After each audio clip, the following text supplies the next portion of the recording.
Bueno, me dicen que aquí hablo mucho de cine y poco de pintura, y sobre todo de mi pintura. No es que la cosa tenga un gran misterio, pero hablar del fondo de uno mismo no es fácil a veces. Entonces a mí me expulsaban del colegio alguna vez por escribir en los bordes de los cuadernos y hacer dibujitos donde no se estaba permitido. Pero sobre todo luego en Estudios Moro, que era donde se hacía todo el cine de animación y de dibujos animados en España, pues mientras yo hablaba por teléfono veía con asombro que los genios del dibujo animado me robaban mis dibujos.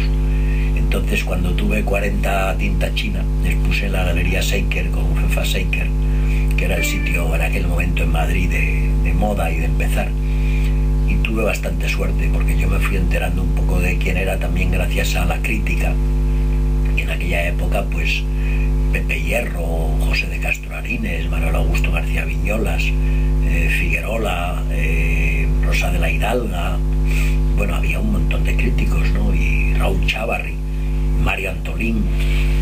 Entonces, ahí eran unos santos que iban por las galerías de arte y que charlábamos. Y entonces, pues no sé, Pepe Hierro dijo que yo era un discípulo de Paul Klee y de Max Ernst, y bueno, yo luego me fui por toda Europa a ver quiénes eran esos, y descubrí que no me parecía nada, pero por lo menos hice unos viajes maravillosos, porque esos cuadros estaban en unos sitios fabulosos, ¿no? En unos palacios, y me invitaban a cenar allí, bueno. Y entonces el problema de mis raíces pictóricas habría que buscarlo, como todo en esta vida, en la infancia y en la primera infancia y en la infraniñez, ¿no?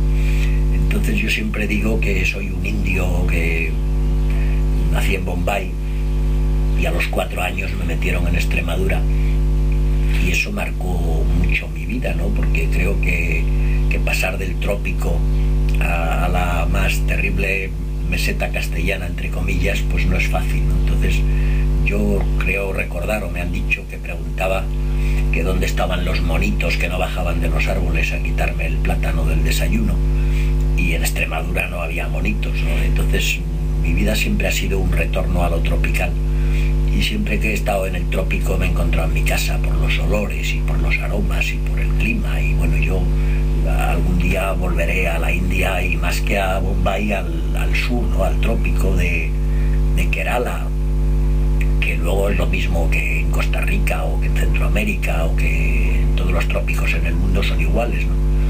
Pero hay ese extraño desbordamiento de imágenes, y entonces yo creo que hay que ver la jungla, y el que no la haya visto no se debe de morir sin verla, porque es el exceso más hermoso que tiene la naturaleza.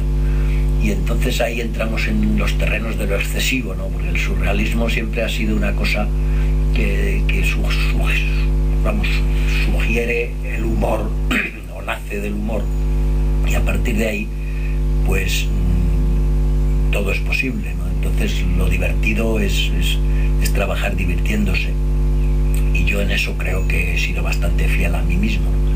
Y por lo demás, bueno, pues de las primeras exposiciones yo tuve incluso la mala suerte de vender muy pronto muy caro, porque luego llegaron las crisis y como había vendido caro no podía bajar precios, y eso me ha hecho pues guardar obra, y bueno, y luego también desconfiar en la pintura posterior a la muerte, para mí fundamental, de Luis González Robles, porque en ese momento yo, que representaba a España en cosas internacionales y en la época de González Robles, me ha llevado mis obras gráficas por medio mundo, y en la época de Ceferino Moreno, que era comisario también, y estuve en algunas bienales representando a España. Bueno, y lo que pasa es que luego ya me metí en el mundo de la imagen del cine, y la pintura siempre ha sido pues el lado poético, silencioso de la cosa. Yo siempre digo que todos nos preparamos para ser poetas de mayores, y a ver si ya va llegando la hora de la poesía, ¿no? Y entonces, bueno, pues la pintura es una especie de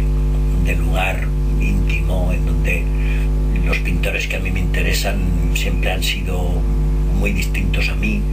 El mundo de la realidad lo abandoné en uno de los primeros cuadros que hice a mi madre, realista, ¿no? Pero vamos, como los de Miró cuando pintaba las fincas esas de Montroig, que también eran muy aproximadas. y donde más realismo pinté fue en la mili, el poco tiempo que estuve, porque era en artillería. Al llegar a los lugares donde se iba a disparar en las prácticas había que pintar el monte que había enfrente, y tenía un coronel que me hizo pintar todos los montes donde había prácticas, que a saber dónde estarán esos dibujos, pero vamos. Lo que pasa es que luego a mí el mundo de la realidad pues no ha dejado de interesarme, y me divierte mucho más experimentar con los colores y con las formas y con las técnicas y con los mundos subyacentes que van apareciendo ellos solos. Y bueno, ese lado del realismo superado, que ya no sería ni surrealismo, sería ultrarrealismo o algo así. Y bueno, pues las ideas surgen y los colores mandan y te van diciendo cosas y hacia dónde vamos, y esa es una batalla infinita en la que por el mero hecho de estar pintando pues surgen cosas imprevistas, y muchas veces la casualidad pinta mucho mejor que uno mismo. Y bueno, pues a partir de ahí, a mí los clásicos actuales y los famosos en la pintura moderna casi ninguno me interesa nada.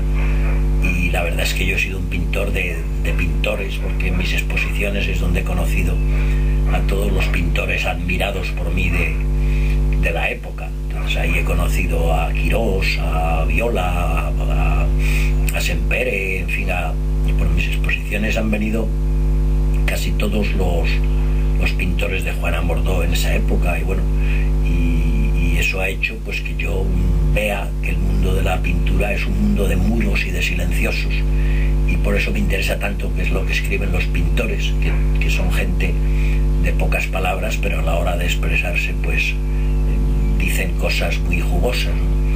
Y luego, bueno, pues a mí siempre me ha interesado lo que a nadie le interesa. O sea, yo entre mis filósofos, lo que dice Curro Romero, el torero, cuando habla, que habla poco, me interesa mucho más que todo el toreo junto, que el toreo no me interesa casi nada, vamos. Y es por poner un ejemplo. Y luego los amigos que he tenido en esta vida, casi ninguno se dedica a estas cosas, siempre son sabios en otros mundos y en otros terrenos, que por lo menos pues de la diversificación surge el enriquecimiento. Y bueno, pues no tengo muchas cosas que decir, lo único es que trabajando pues surgen ideas, y si estás ahí con la caña de pescar, y si tienes suerte pues alguna vez pescas algo. Y yo siempre digo que de 50 cuadros conseguir 5 que sean maravillosos ya es un gran éxito, ¿no? Y bueno, pues sería una especie de selección natural de lo que se te va ocurriendo, que va reposándose y va quedando lo mejor. Y entonces pues es un mundo como otro cualquiera, de cualquier profesión. Es un problema de ponerte a buscar y a encontrar lo que puedas, o lo que te acuerdes de lo que has visto, o bueno, pues es un porcentaje mínimo los hallazgos frente a la cantidad de cosas que haces en el camino. Y para el que quería que hablase un poco de pintura, bueno, pues aquí estoy muy perplejo ante lo que está de moda en este momento, pero yo sigo pintando mi mundo y a mí me da igual lo que esté de moda o no, o sea que continuaremos mientras podamos, y aquí estamos haciendo la producción del 2008. Vale, hasta luego.